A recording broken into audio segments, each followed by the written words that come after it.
El día de hoy tenemos un tema de mucha relevancia para nuestro país, porque, como ustedes saben, el 30 de abril pasado se publicó el Plan Nacional de Desarrollo, en el que se definen muchos de los elementos que dan las políticas públicas en nuestra nación y bueno, es donde todas ustedes y todos nosotros podemos exigir rendición de cuentas.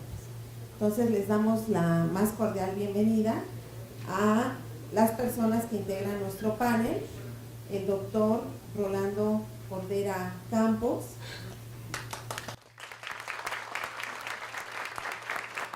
el doctor Enrique Provencio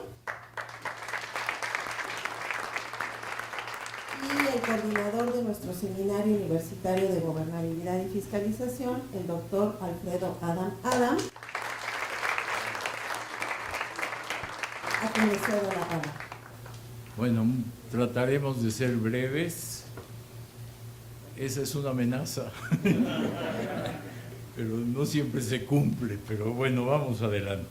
La Universidad Nacional Autónoma de México, siendo una corporación pública dotada de plena capacidad jurídica y que tiene entre sus fines organizar y realizar investigaciones, principalmente acerca de las condiciones y problemas nacionales, se apoya como parte de la estructura dedicada a cumplir este objetivo de los seminarios universitarios. Este seminario fue inaugurado en 2014, en septiembre del 14, con el doctor Narro como rector, y de la fecha de septiembre aquí se han realizado una cantidad importante de conferencias, pláticas y publicaciones que después vamos a comentar.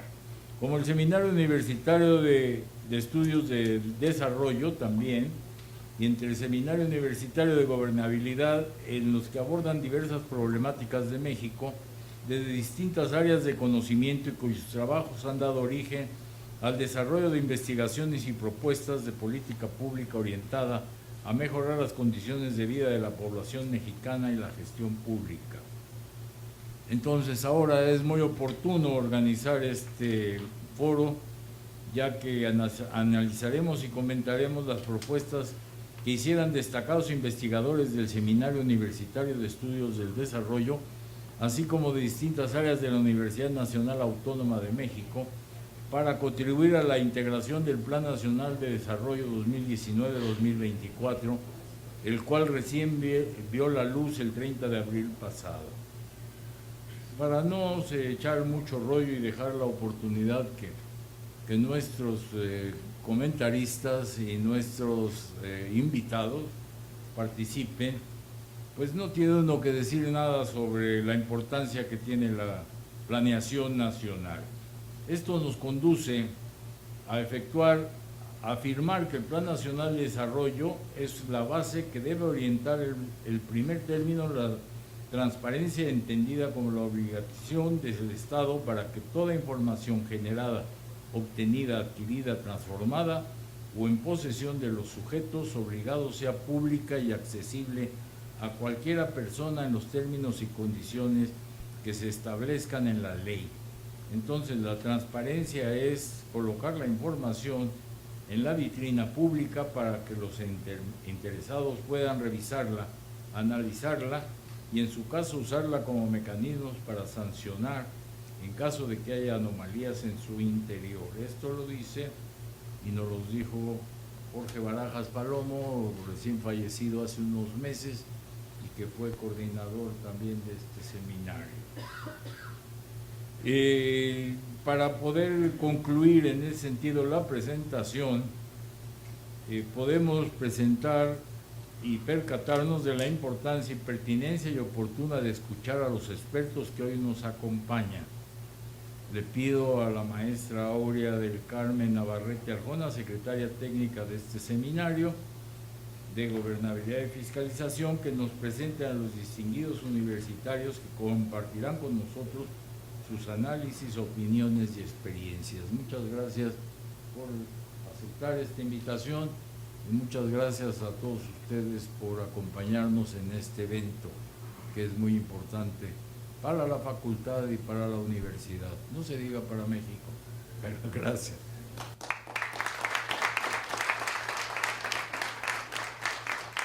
Comenzaré por presentar al doctor Rolando Cordera Campos, quien es licenciado en Economía por esta universidad y cuenta con estudios de posgrado en la London School of Economics de Inglaterra.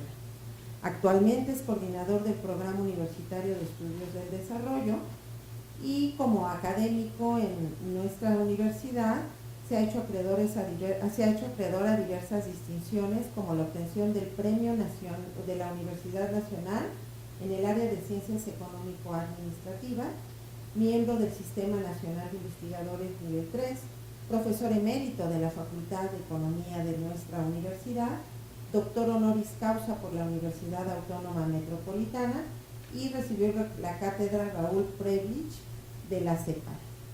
Miembro del Instituto de Estudios para la Transición Democrática, de la Academia Mexicana de Economía Política, del Seminario de Cultura Mexicana y del grupo Nuevo Curso del Desarrollo de la UNAM.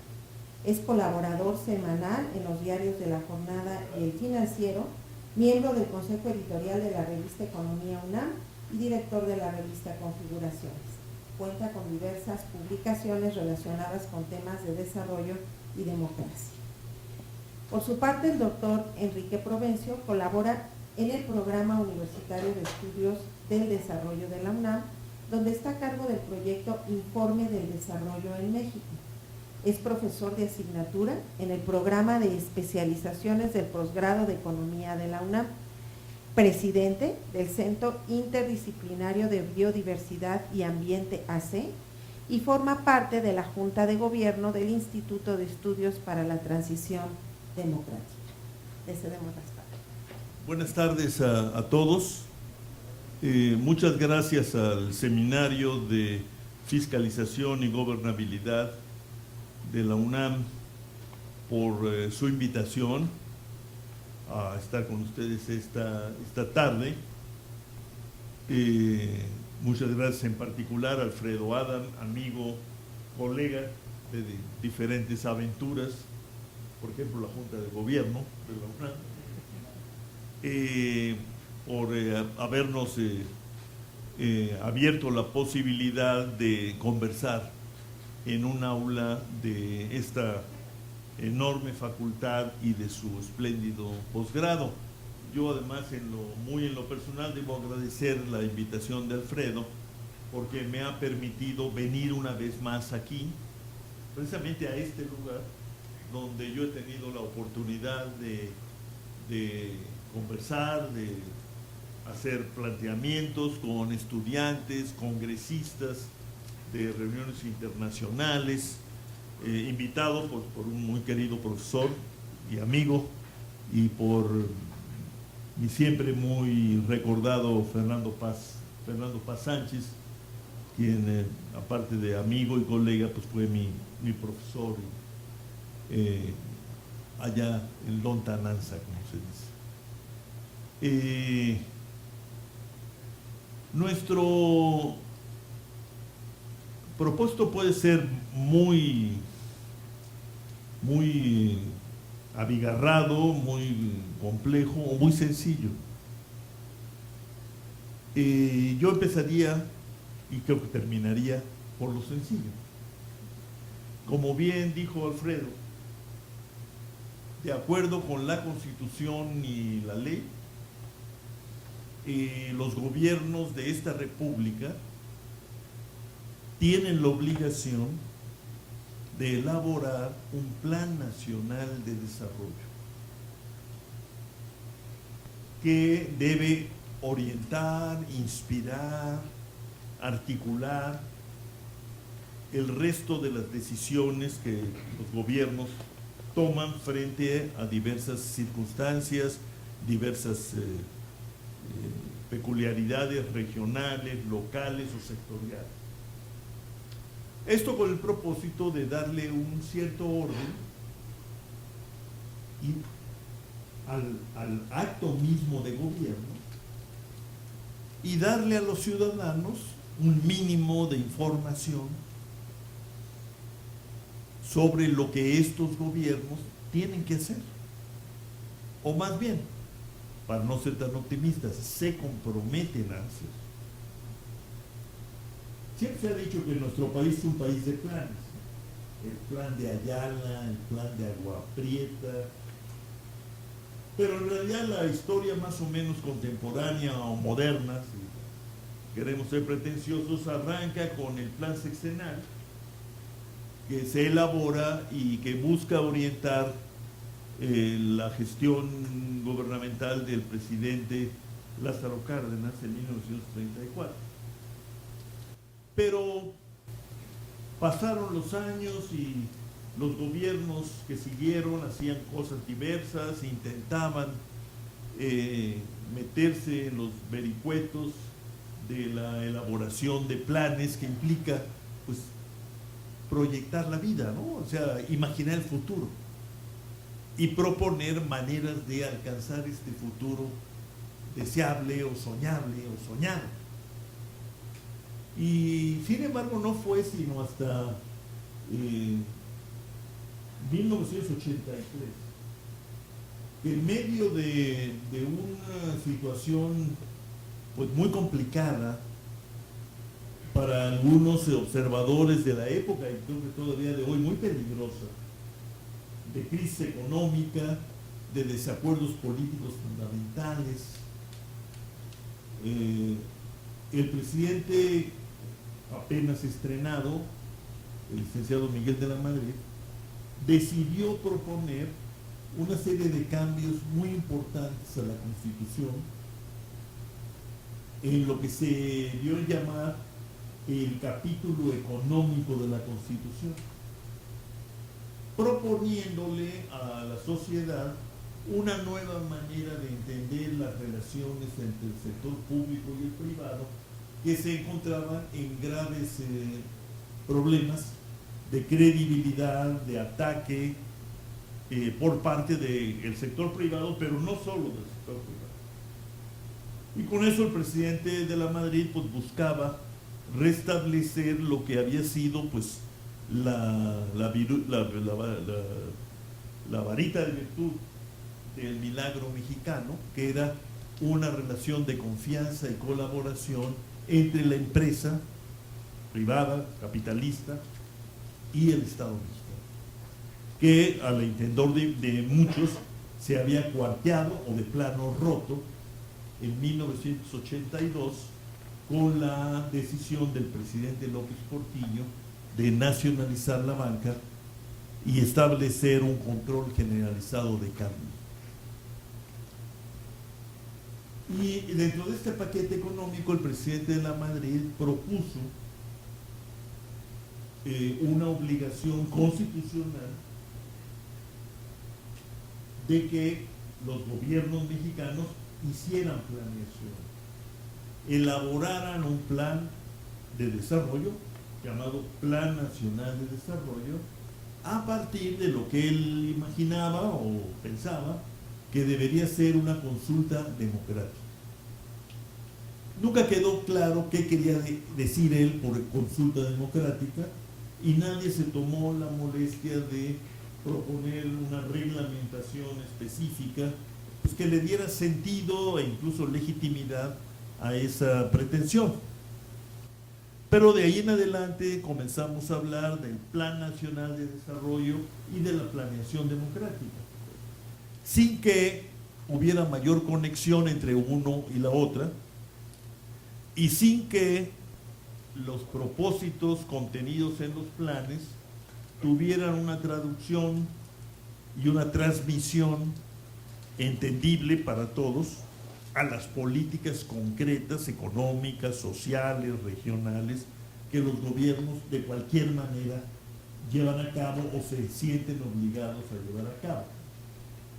Tampoco había una conexión clara entre los grandes propósitos y los grandes panoramas definidos o descritos en estos planes y lo que cuenta, como ustedes muy bien saben, que es el presupuesto.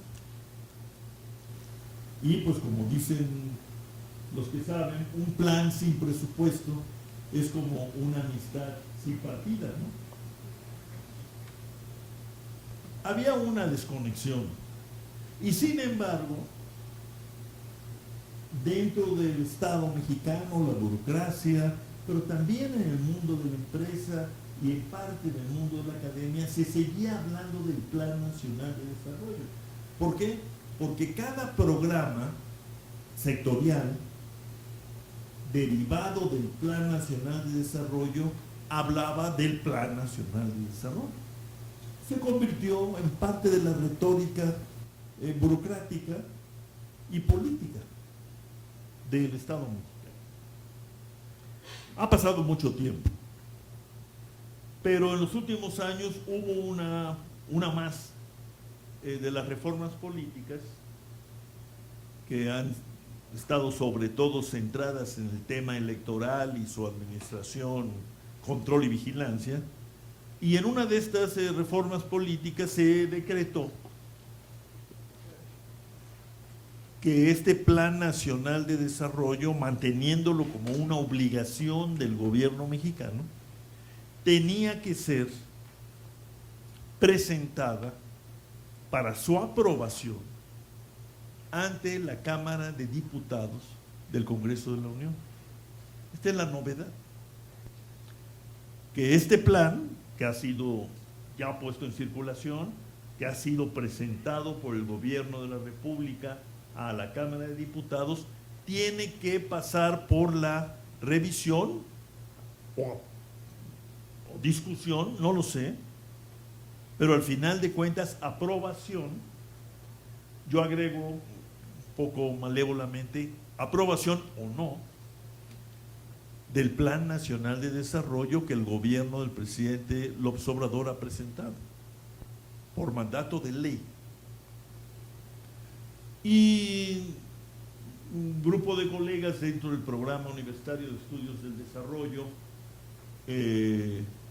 y en buena medida estimulados, acicateados por mi colega y amigo Enrique Provencio, pues nos abocamos a extraer de trabajos previos de investigación hechos por nosotros, coordinados por él, por cierto, sobre el desarrollo en México, sobre las metas del desarrollo sostenible, la Agenda 2030, como se le conoce, y luego una serie de propuestas estratégicas para el desarrollo 2019-24. De estos tres son grandes documentos, están a su disposición en la página del PUED. Se extrajo una serie de propuestas que consideramos eran las más pertinentes para los fines pues, que nos inspiran y nos convocan, que son las de estimular, contribuir a que haya una evolución económica y social de México mejor de la que hemos tenido en los últimos 30 años. Y de ahí salieron esto que llamamos las 100 propuestas para el desarrollo 2019-2024. Estas propuestas se las presentamos gracias a la mediación del rector Graue, al secretario de Hacienda y a sus colaboradores más cercanos antes de que terminaran su tarea de elaborar yo le llamaría el proyecto de plan de desarrollo, y también tuvimos oportunidad de presentársela hace unos días al presidente de la Comisión de Presupuesto de la Cámara de Diputados, el diputado Alfonso Ramírez Cuello. ¿Por qué? ¿No? ¿Para qué? Bueno, porque pensamos que se abrió una coyuntura favorable para una relación más republicana y por ende más democrática entre la sociedad y el Estado, y entre los órganos del Estado y los diferentes grupos, comunidades, asociaciones que le dan sentido a la sociedad nacional. Esa coyuntura provisoria, que no garantiza nada, por otro lado, es el mandato de ley de que el gobierno presente su plan a la Cámara de Diputados. Y pensamos que valía la pena hacer el esfuerzo. No puedo ofrecerles nada más que eso, ¿no? Pero lo hicimos y lo seguimos haciendo, en este caso con ustedes. Pero habría una razón adicional, quizás más importante, previendo que no nos vaya bien en esta jugada. Es decir, que no nos hagan caso. Hay algo más importante. Nuestro país, que es el suyo, ha vivido 3 décadas y algo más una circunstancia económica desfavorable. No ha crecido lo suficiente como para encarar las necesidades elementales de una demografía cada vez más grande, como ustedes se habrán percatado por las noticias de ayer y antier, y particularmente no ha sido capaz esta economía de ofrecerle expectativas creíbles, razonables y realizables a lo que ha sido la novedad de fines del siglo XX y por fortuna sigue siendo la de principios del XXI, que son ustedes, ¿no? Ustedes seguramente no lo saben y sería bueno que lo supieran, pero solía hablarse de México hasta los años 70 del siglo XX como el país de niños. Pues estábamos llenos de niños. Vivíamos lo que se llamó la bomba demográfica. La población crecía más del 3% al año. Éramos un ejemplo mundial de lo que no se debe hacer. Era tener tantos niños. Y a partir de los 70, asustados por la perspectiva y las proyecciones hechas por un grupo pues, muy destacado de especialistas, demógrafos y encabezados por un gran economista, don Víctor L. Ortiz, pues los gobiernos de aquella época se convencieron de que había que hacer algo, ¿no? Y comenzamos a hacer lo que se llamó planeación demográfica o planeación familiar. Comenzamos a hablar de que la familia pequeña vive mejor y los eslóganes de la tele decían vámonos haciendo menos. Alfredo se acordará a pesar de su juventud, ¿no? Y cambió la pauta demográfica de este país por esa política, pero también por razones más profundas de cambio en la estructura social, de incorporación creciente de la mujer a la educación superior y al trabajo remunerado, la urbanización del país, etc.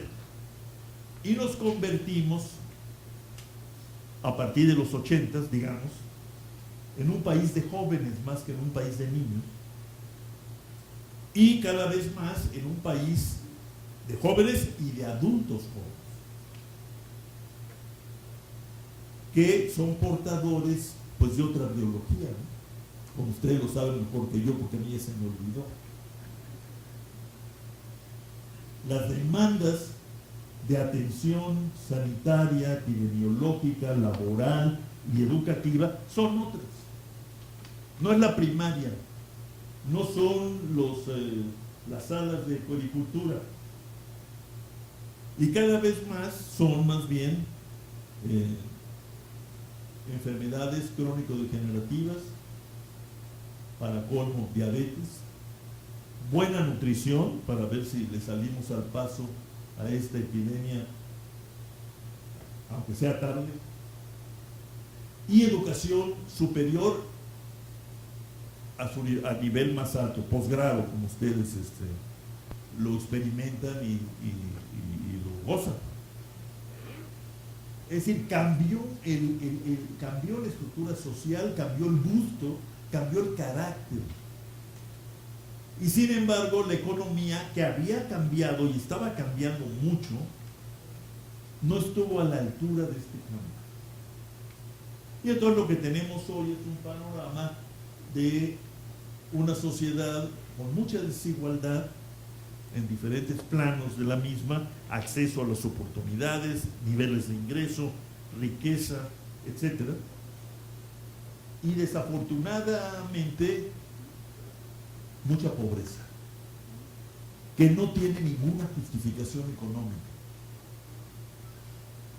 Y entonces tenemos 50 millones de compatriotas que sufren algún tipo de carencia, pobreza y vulnerabilidad, y un 10% de la población, a lo máximo, que tiene acceso a todos los bienes y sabores de la vida. Y en medio diferentes estratos que son unificados de vez en vez por la insatisfacción, cuando no por el mal humor. Bueno, es el momento, digo yo, y aquí trato de terminar, de hacerle caso a los médicos, que sobre todo los más pretenciosos, digamos los científicos, nos dicen, hay que hacer, es una consigna, que seguro lo has oído 1000 veces, hay que hacer medicina conforme a la evidencia. Bueno, nosotros pensamos que hay que hacer política, y particularmente en nuestro caso, política económica y social, regional y ambiental, conforme a la evidencia. Y la evidencia, con todas sus imperfecciones, por la falibilidad de los métodos que usamos para medirnos, es suficiente como para decirnos que es el cuadro en el que estamos viviendo. Una economía muy deficiente socialmente hablando, que crece muy poco, que no genera los empleos mínimamente necesarios de formalidad y seguridad laboral, o como dice las Naciones Unidas, de empleo digno, y que no genera los excedentes mínimos necesarios para usarlos y destinarlos a satisfacer, aunque sea poco a poco, esta demanda social en materia de salud y educación que no hemos satisfecho. Bueno, pues un instrumento para darle sentido, racionalidad, incluso diría yo pretenciosamente sensatez a este compromiso, a este propósito, es la planeación. Es reivindicar, es muy elemental, pero muy complicado.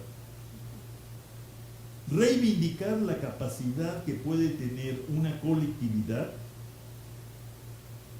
le hace la sociedad mexicana, para, por la vía del diálogo, de la deliberación, de la comunicación y de la confrontación, definir objetivos más allá del mañana inmediato.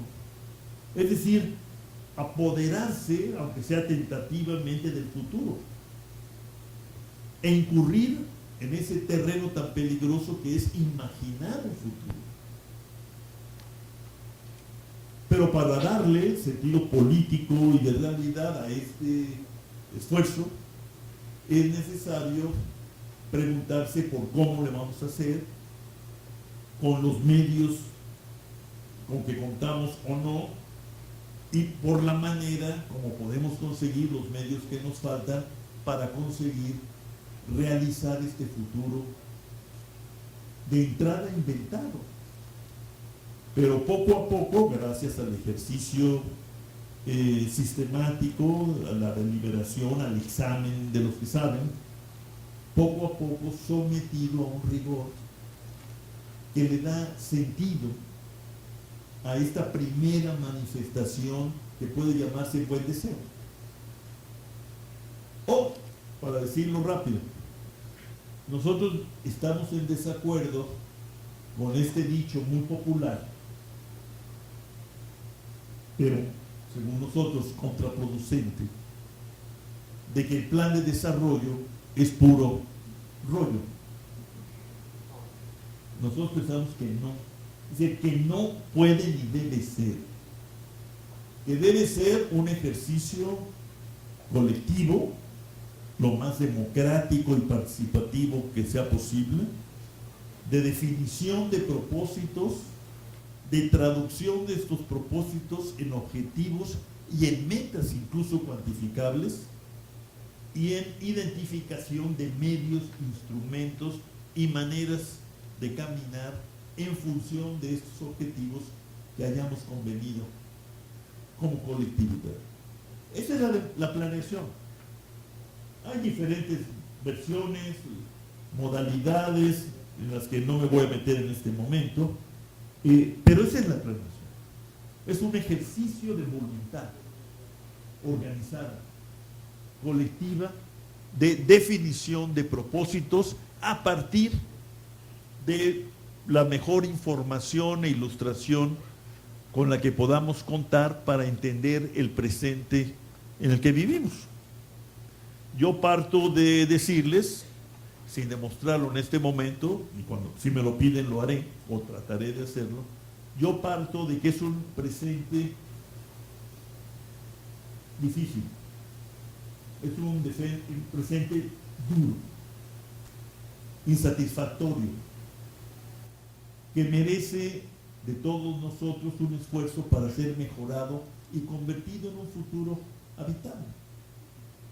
Al mismo tiempo estoy convencido de que podemos hacerlo. 125 millones de almas sí pueden hacer algo que valga la pena.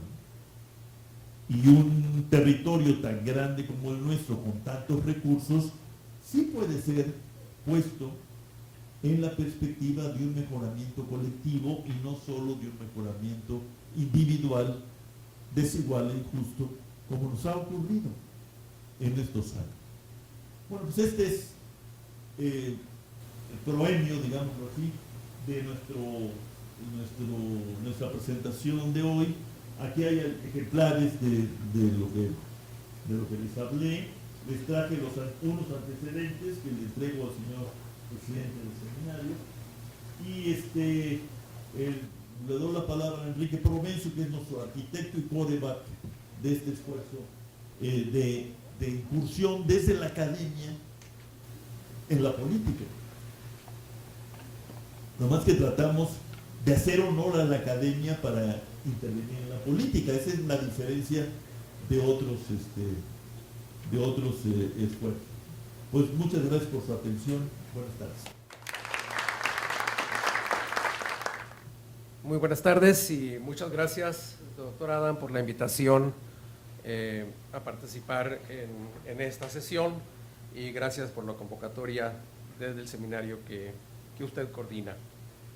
Voy a hacer una presentación escueta, en la medida de lo posible, con el fin de darles, escueta, con el fin de darles una imagen general del contenido de este documento al que se ha referido el doctor Rolando Cordera, 100 propuestas para el desarrollo.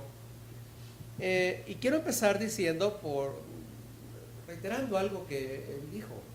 Con esto no nos estamos dirigiendo solamente a las autoridades gubernamentales, a la Secretaría de Hacienda o a los diputados que tienen que revisar la propuesta de Plan Nacional de Desarrollo estos días, sino también nos estamos dirigiendo a todos, a todas ustedes, a todos quienes puedan interesarse en qué va a ocurrir con nuestro país los próximos años y sobre todo qué debería ocurrir.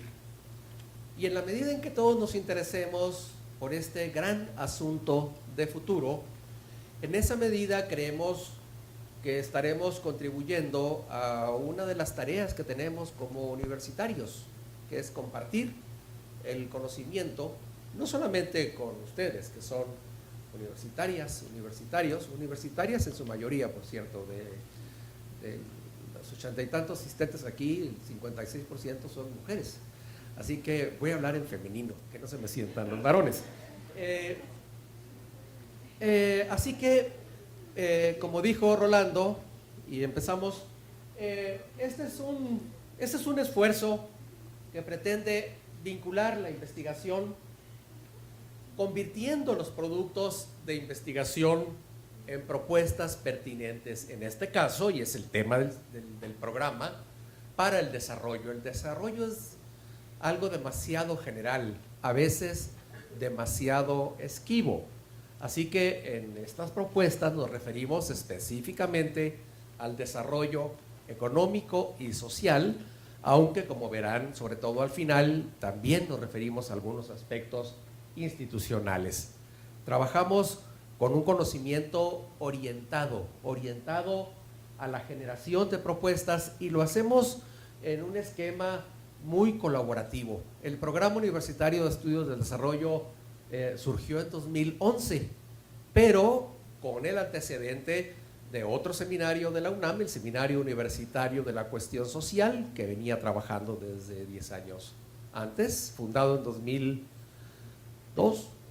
2001, y que realiza entonces este programa, mucha investigación, vinculación, difusión, alrededor de grandes temas, entre otros la desigualdad y la pobreza, los riesgos sociales, la sustentabilidad, la energía, el desarrollo regional, y también hace docencia a través de una especialización y pronto viene una maestría.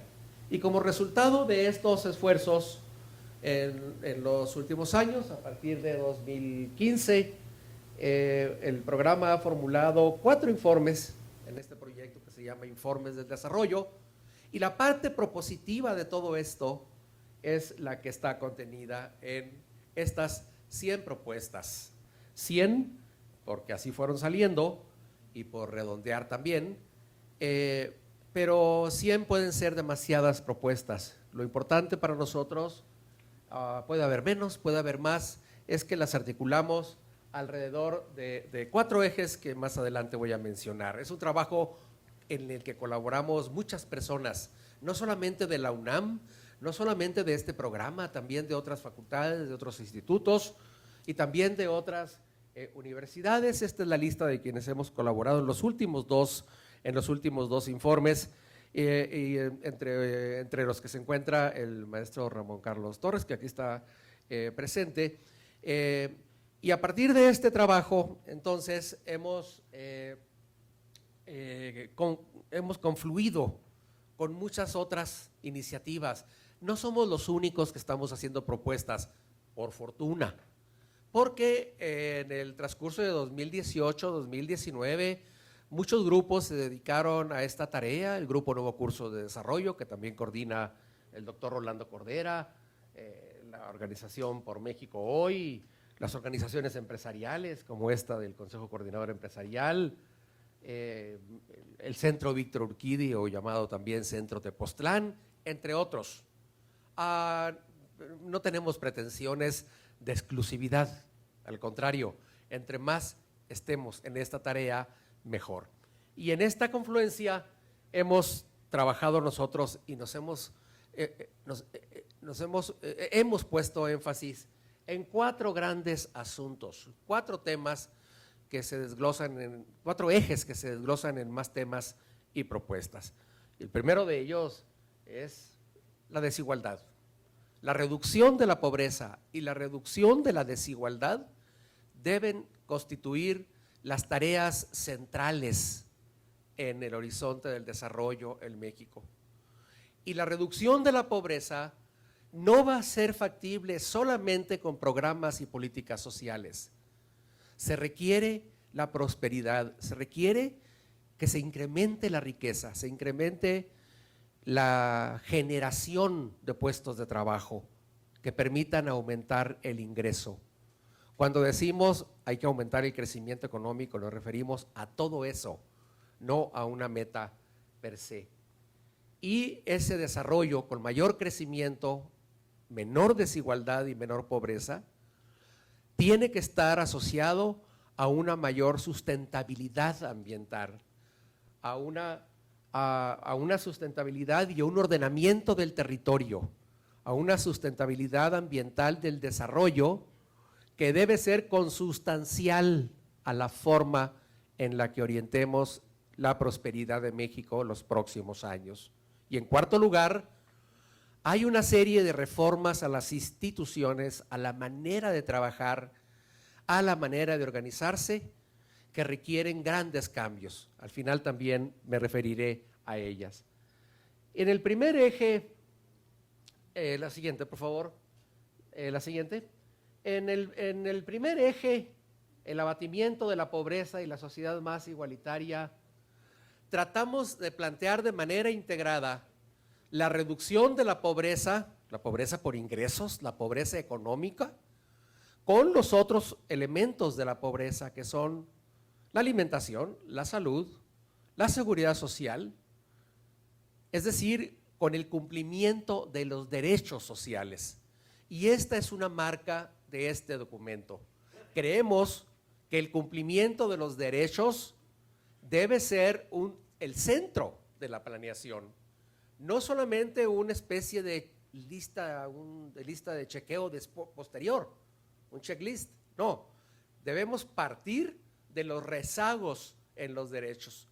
Hemos dicho por eso que el rezago en el cumplimiento de nuestros derechos es la medida del reto que tenemos por delante en el desarrollo de nuestro país. Pero el punto básico de partida es la perspectiva demográfica. México sigue creciendo. Hacia 2024 seremos poco más de 130 millones de habitantes. Hacia 2030 nos estaremos acercando a los 140 millones de habitantes. Y no solamente vamos a ser más personas, ya no crecemos tanto como en el pasado, por fortuna, sino que también este crecimiento va a sufrir una gran transformación, la llamada transición demográfica, un mayor envejecimiento, pero también una mayor población activa en el trabajo. Y si no hay crecimiento económico en los próximos años, esta mayor población activa, dispuesta a trabajar, no va a tener empleos formales ni bien remunerados. Por eso es crucial partir de la perspectiva demográfica. En alimentación, educación, seguridad social, salud, hacemos mucho énfasis y también en el tema de reducción de la pobreza. En esas estábamos cuando la semana pasada, el día martes, se presentó el proyecto de Plan Nacional de Desarrollo. Nuestro punto de partida, diríamos que nuestra línea base, es que según el último dato que tenemos, el dato de 2018 va a aparecer hasta julio, principios de agosto, fines de julio, principios de agosto, es que de acuerdo al Coneval, 53 millones de personas están en condiciones de pobreza en México, de las cuales poco más de 9 millones están en pobreza extrema. El Plan Nacional, la propuesta del Plan Nacional de Desarrollo puso dos metas por delante. En pobreza multidimensional, dice concretamente, 20 millones de personas abandonan la situación de pobreza.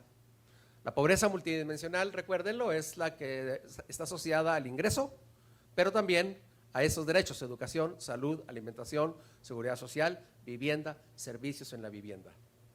Por tanto, el reto de los próximos años, de acuerdo a esta meta, 20 millones.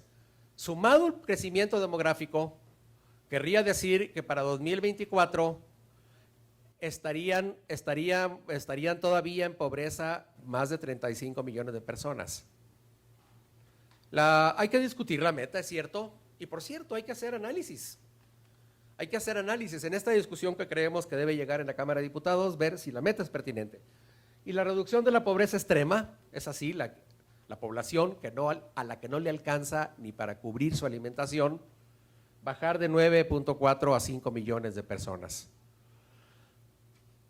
Se nos podrá antojar que es insuficiente, pero créanos que si no hay suficiente crecimiento económico en los próximos años, esta meta no se cumple. Por tanto, estamos en una perspectiva compleja, a que al rato voy a mencionar. Nuestro principal problema es cómo asociar una mejor distribución del ingreso y la riqueza para reducir las desigualdades y articular eso con un mayor crecimiento. Y uno de los ejes de este cambio es la reforma tributaria. México es uno de los países en los que las remuneraciones salariales tienen de las participaciones menores, más bajas en el ingreso nacional, la barrita roja al centro. Esto es concentración factorial del ingreso. Si esto no cambia los próximos años, o si no empieza a cambiar, porque va a llevar mucho tiempo, nos vamos a retrasar más en el cumplimiento de las metas de pobreza. Siguiente, por favor. En el eje 2 nos centramos en el crecimiento económico, pero es un crecimiento económico muy basado en la inclusión, en la sustentabilidad. Por eso decimos más elevado, pero también más incluyente y sustentable, y agregamos más innovador y competitivo. Creemos que sí debe crecer más la economía mexicana, justamente para generar más empleos y tener más puestos de trabajo, y que para eso es básico que haya más inversión pública. Por eso decimos reforma hacendaria para la inversión pública, con una recuperación consistente de los ingresos de los salarios y por tanto de los hogares, con una mayor política, una mejor, o mejor dicho, con política industrial, desde hace mucho tiempo no hay, con un mayor esfuerzo en ciencia, tecnología e innovación, y una política digital de conectividad e información mucho más activa. No dejamos de lado la necesidad de activar una política de desarrollo rural de nuevo tipo. ¿Puede regresar, por favor? Decimos crecer al menos al 4%. El 4% de crecimiento se ha vuelto una especie de número mágico estos años, cada vez más alejado. Sostenemos que es posible, y en esa perspectiva lo preocupante es que la perspectiva de crecimiento para la siguiente década, los siguientes 10 años, apenas anda actualmente en 2.24%. Esa es, digamos, la inercia, el escenario inercial. Con 2.24% de crecimiento no vamos a poder cambiar la tendencia que llevamos en los últimos años. ¿Se puede crecer al 4? Sí se puede. De hecho, hacia 2014 esa era como que la tendencia, lo que venía, ¿no? Y en esa perspectiva de bajo crecimiento, creemos que es más necesario tomar en cuenta algunas de las propuestas que hacemos, sobre todo porque la meta que está proponiendo el Plan Nacional de Desarrollo es crecer en efecto al 4%, y eso implica estar creciendo en 2024 al 6% anual. De hecho, así lo dice el plan corto por lo menos. El doctor Adams me facilitó la carátula del plan. En realidad hay dos propuestas, pero la propuesta corta dice eso: crecer al 6% en 2024. La línea azul hasta 2018 es lo que realmente ha ocurrido, y de 2018 en adelante la perspectiva es que el crecimiento ande pues por ahí entre 2.1, 2.2. Por tanto, esa brecha entre la línea roja y la línea azul, esa es la brecha que tenemos que llenar con políticas de crecimiento, con políticas de inversión. A largo plazo, ¿qué significa esto? A largo plazo, bueno, no diga largo, no, sí, ya 30 años casi. Sí, muy largo, ¿verdad? La media de edad de este grupo la sesgamos los que estamos aquí sentados al frente, usted no. Pero la edad promedio de ustedes debe ser de 20, ¿no? 21. Entre paréntesis, el Plan Nacional de Desarrollo debería tener un fuerte componente de futuro. Así lo dice la ley. El plan debe plantearse con escenarios de 20 años por lo menos. Pero en estos ya casi 20 años, 30 años, perdón, sí ha habido años en los que se ha crecido al 6%, allá por 1996, 97, pero por la salida del hoyo en el que nos dejó la crisis de 1995. El crecimiento promedio a largo plazo ha sido de 2.3. La línea verde es el crecimiento demográfico. ese está muy bien que siga bajando. Y la línea roja es la meta. Si se da este cambio de tendencia de 2019 a 2024, sí estaríamos logrando ese crecimiento. 2019 ya no se dio. Este año vamos a crecer a 1.5 más o menos. El año que entra, si bien nos va a 2.2, y por tanto el esfuerzo se tendría que ir para los próximos años. Sin embargo, que en 2019 estemos creciendo poco no significa que no sea factible crecer. ¿Cómo se puede crecer? Es un tema muy complejo que se ha discutido mucho durante no una década, sino varios siglos. Pero hay un aspecto central, la inversión. Y el aspecto central, que es la inversión, nosotros decimos aquí, hay que hacer un acuerdo nacional para la inversión. El esfuerzo nacional, la energía colectiva debería movilizarse a eso, a que haya más inversión. Sin más inversión no va a haber más crecimiento. El plan tiene una meta muy positiva, pasar el coeficiente de inversión de 22.1 a 25% del Producto Interno Bruto. Un aumento de 4 puntos porcentuales del producto prácticamente. Se puede, ya hemos tenido periodos con una inversión equivalente al 25% del producto. Así que, se podría. ¿Cómo hay que hacerlo? ¿Cómo hay que incentivar a los inversionistas? ¿Cómo hay que aclarar el panorama, dar más certidumbre? Pues hay varias formas, pero lo más importante de ellas es aumentar la inversión pública. Y la inversión pública actualmente está a niveles históricamente muy bajos. La inversión pública de 2019 es de 2% del producto. Algunos dicen que es la más baja de los últimos 50 años. Depende de cómo se haga la cuenta. Pero si las cosas se cumplen para 2024, la proyección es que la inversión pública no llegue al 2.5% del producto. ¿Cómo hacer para que la inversión pública aumente? Nosotros decimos que hay que aumentarla al menos en 3 puntos porcentuales del producto. A precios de ahora eso es como 750,000 millones de pesos. Suena un mundo de dinero, en los mercados financieros no es tanto. Es factible, siempre y cuando, repito, haya un esfuerzo por incrementar la disponibilidad de recursos públicos. Y el segundo factor para que haya más crecimiento es que aumente la productividad, ¿no? Que rindamos, para decirlo en pocas palabras, que rindamos más, que el trabajo rinda más. Y el incremento de la productividad es una tarea complejísima. Vean la línea azul, ese es el comportamiento de la productividad desde 1991 hasta 2017. Es errática. Solamente crece al año siguiente de las crisis. ¿Por qué? Por el rebote famoso, ¿no? Entre otras razones, porque el empleo informal tiene muy baja productividad, ¿no? Por tanto, la tarea de incrementar la productividad, suena muy poquito, incrementar solamente de 100 a 101.4. Eso es un crecimiento de 1.4 en 6 años. O sea, un poquito, nada.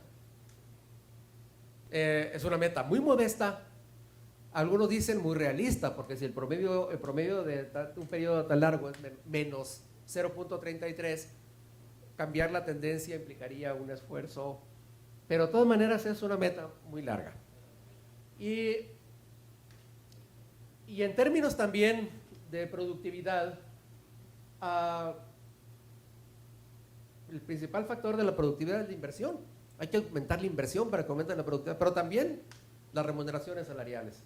Hay una meta de crecimiento del salario, que el salario mínimo pase a representar el 83% del costo de la canasta, pero atención, eso implica que en 2024 no estaríamos cumpliendo el mandato constitucional para el salario mínimo. La propia Coparmex ha propuesto insistentemente aumentar el salario mínimo a 2024 a un nivel equivalente al costo de la canasta, de esa canasta, de la canasta de bienestar urbana familiar.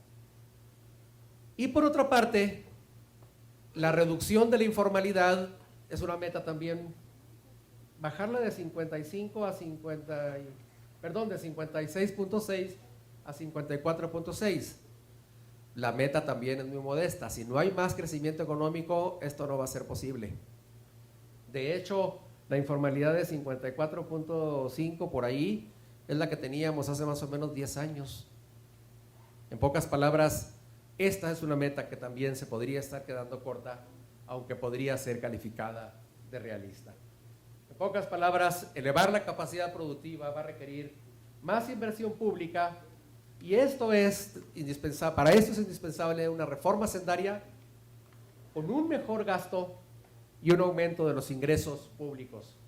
La mala noticia está luego en la parte del Plan Nacional de Desarrollo, al final de la versión corta, que es que no va a haber aumento de impuestos en términos reales. Si no hay aumento de impuestos en términos reales y ni aumentos en los combustibles, ¿sí?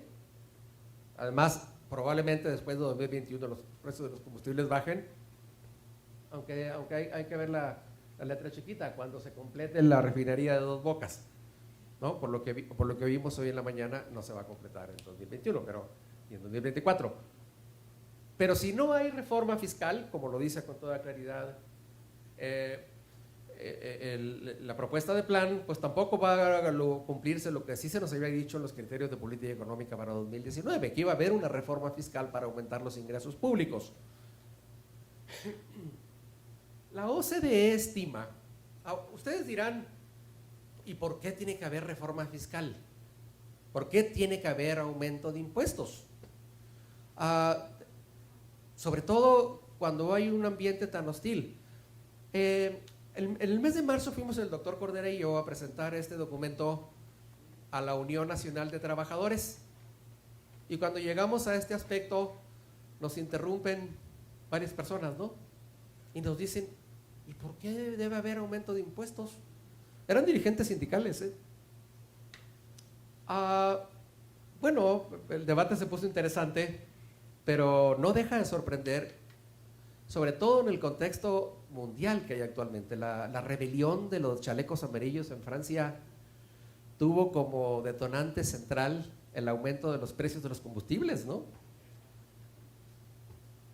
E hicieron retroceder al presidente Macron, echando atrás una política de incremento de combustibles. Pero bueno, digamos, si no hubiera reforma fiscal, ¿qué nos queda? La OCDE, fíjense ustedes, está proponiendo, sin reforma fiscal, reducir exenciones, aunque sí requeriría reforma de la ley del ISR, ¿verdad? Reducir exenciones, ampliar la base del IVA. Ampliar la base del IVA implicaría, eso sí, una reforma muy fuerte a la ley del IVA. O sea que sí hay reforma fiscal, pues. O sea, elevar el predial, reducir exenciones, o mejor dicho, recuperar la tenencia, elevar el impuesto sobre nómina. Pero con todo esto, dice la OCDE, estaríamos logrando 3.4 puntos porcentuales del producto. Bueno, 3.4 puntos porcentuales del producto no es despreciable para nada. Si todo esto se dedicara a inversión pública, si se hiciera, número uno, y se dedicara a inversión pública, a lo mejor sí podríamos estimular el crecimiento. Aún así no es suficiente. No es suficiente.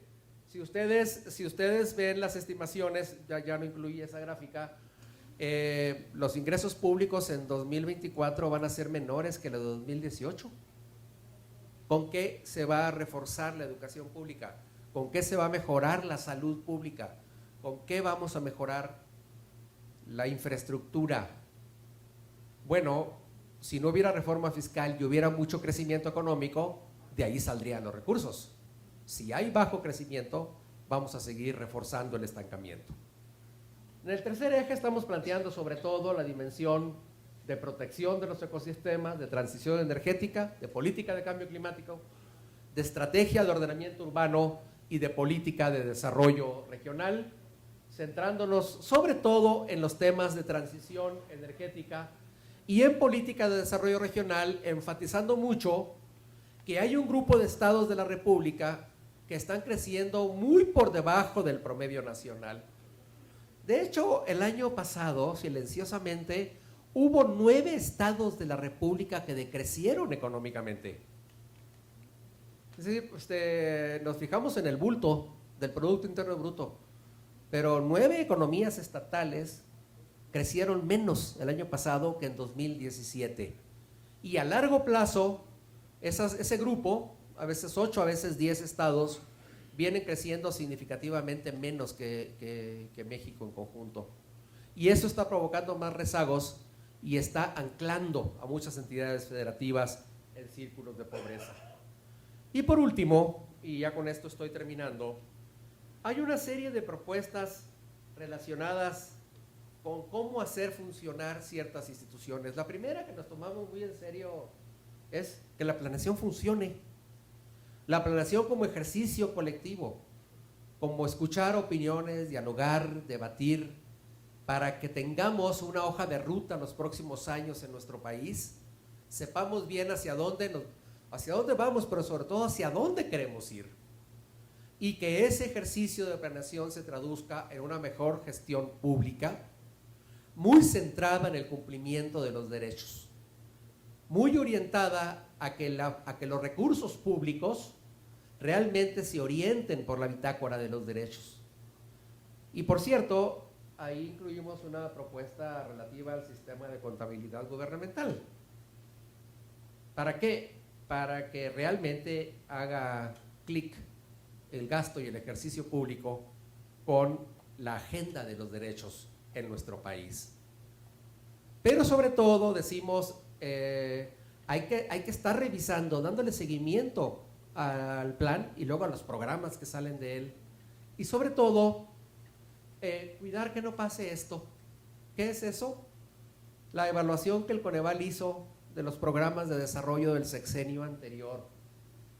Y la conclusión, ustedes pueden ver que hay muchos programas que no llegaron ni al 40% de cumplimiento, todos los de las barras rojas.